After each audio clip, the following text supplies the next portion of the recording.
it's understandable that they're a little scared about it because Sure. they're used to one place to go for a long time, and now it's going to change. But they're still going to be covered. They're still going to have the care. It's just going to be from a different location within the same city, so they don't even have to travel, which is good. But it's important that the county get in line with where the rest of the state is and the rest of the country is in terms of these services, because we cannot continue to increase services to a point where we can't afford, as you now say with the new federal laws, we're not getting the reimbursement. So it's going to cost even more if we kept it the same. So it's... and that's a great point, John. That's why we eliminated our subsidy of $1.9 million to these neighborhood health clinics. Not because we don't want to help people who need medical care. It's because under this Obamacare, so-called Obamacare, or the Federal Health Care Act, they are now qualified to receive this money from the federal government. So they already received $22 million this year for capital projects to improve their facilities, to expand, and operating costs. They will say, no, we don't. Well, they've got to read the bill and apply for it. They do. And in next year's budget, in the next 5 years, there's $11 billion set aside for the 143 neighborhood health centers around the country. So they will get their money. They'll get it from Uncle Sam instead of from the county taxpayer. That reduces our burden, keeps us in check, keeps our budget balanced, and they're going to still get it. Now they're screaming, yeah, well, we want it from everyone. You can't have it from everybody. So there has to be planning, and a little bit has to be given by all. And with that in mind, the other issue that we hear about is the child care. This year, the 2010 year, you froze the Title 20. Nobody was kicked out of the program. I made statements in the committee that I'm in with the community services when we were discussing it. Obviously, nobody was thrown out of the program. People were remaining in the program who were there. You were just not going to add any new. And quite frankly, the max wasn't even reached in that program. So the number of spots were not even utilized. So to have the whole protests, as you mentioned earlier about that, really were unfounded because the program's still there and the slots are still there. We went from 402 slots to 389. If anyone thinks that's gutting child care, then come on, let's bring reality. We're still paying over $30 million all in for child care and daycare subsidies. I mean, that's a firm commitment. And what we're doing with child care, and people have to understand what it is too, it's per family. Okay, there are slots. So if I have 3 kids who qualify because of my income level is below what the federal guidelines and what the county has gone over and above the federal and state guidelines, we're more generous in this county than any other county in the state. So if my family qualifies, the first child, I as a parent, I propose, would pay 1/3 of the costs, an additional $6 a day. Child number 2 and child number 3 are free. If that's not generous, I don't know what is, because most people in Westchester are paying 100% per child for their own daycare. So we're being very generous to those who do need it. They may not think so, but we are. And it also stretches the amount of money by adding a little bit more per child and per parental cost. It allows other parents to take part in this program, and that's important because now more people could be eligible for it, even though we have 402 slots. So at the end of October, we had 280, I believe, that were taking advantage of it. We have plenty more room for people who do need it. So the headline stinks, but when you read the story, the facts are correct and back us up on what we're doing. And the contribution increase that you propose is bringing it back actually to what the contribution was just a few years ago, and it's still less than New York City. Exactly. New York City is presenting to their parents their share of 35%. We are going from 20%, where it was up until 2005, to 33%, still below New York City and in range with almost every other county that does this. So we're trying to bring everything back into the norm to keep our costs where they should be so that everybody can afford it and still provide for those who do need it. You know, in everything we do, again, it's not specific to a group because that's what's happened in the past. It's for the benefit of everybody. Balancing the needs of some versus what everyone can pay. And that's really what this whole battle is about. And the neediest still get the care. Absolutely. And that's really what the focus has been. Nobody who really needs it won't get it. That's Absolutely. the important thing. Absolutely.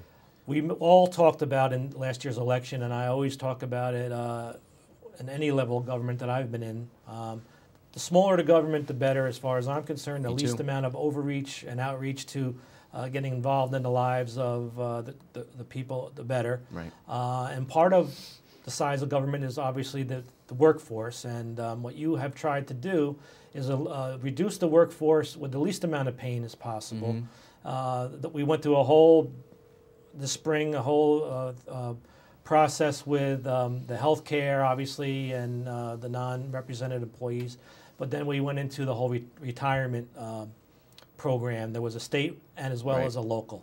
And you were able to eliminate quite a number of positions through that, through attrition. Can you go through that? About 465 people ended their career the way they wanted to. You know, they've been here, gave great service to the county, and they got a buyout or added to their pensions with the state retirement, and they left. We eliminated some vacant positions that we're not going to fund and not fill. But in order to balance the budget, we unfortunately had to have 226 layoffs. And the reason why it was that number, it could have been far worse, by the way, if we hadn't taken some of the reductions during the year that we did and made some of these difficult choices. But again, all year, we have been asking the unions to step forward. For the first time, non-union employees, the managers, are paying for their health insurance, part of, 10 to 20%. We've cut back on the cars that managers use. I drive myself to work. I'm paying for my health insurance. This county executive's department and floor, the 9th floor of the county office building. Much smaller than it ever was. On December 31st, my predecessor had 49 people working for him on this floor. This year, I have 30.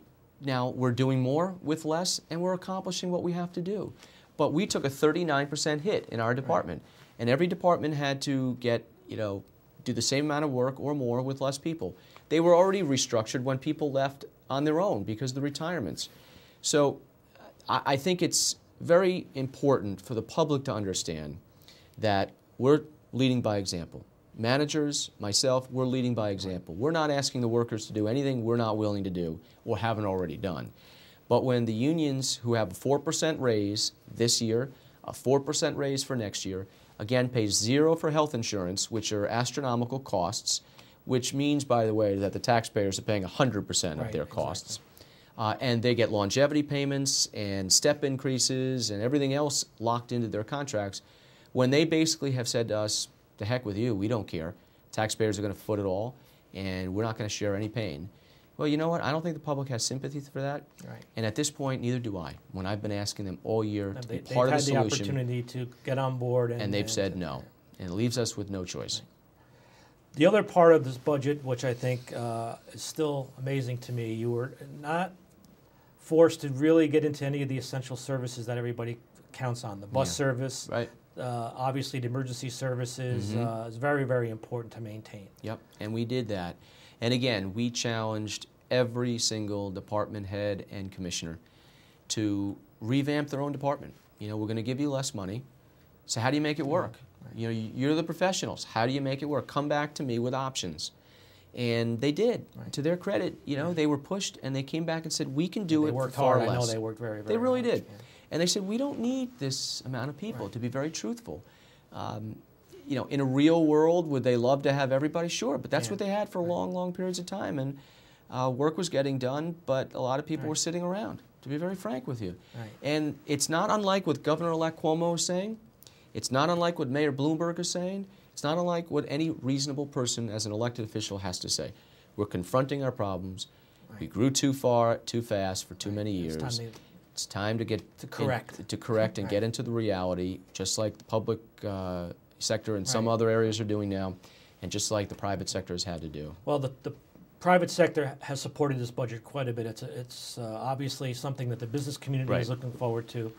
And as we move forward, let's talk about how the process moves forward. You presented your budget to the County Board of Legislators. Threw it on your desk now. It's on our desk. That's right. So it's been, week after week now, day after day, going through the budget, line by line, commissioner by commissioner, department by department. And eventually, the County Board will spend a day, I think it's the 13th of December, where they will hopefully come up with something that will be voted on. We'll see what that looks like. What happens from that point on?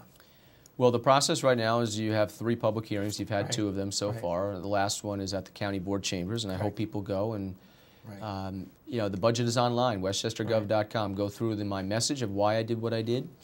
Read through the budget if you want and see where the cuts were made.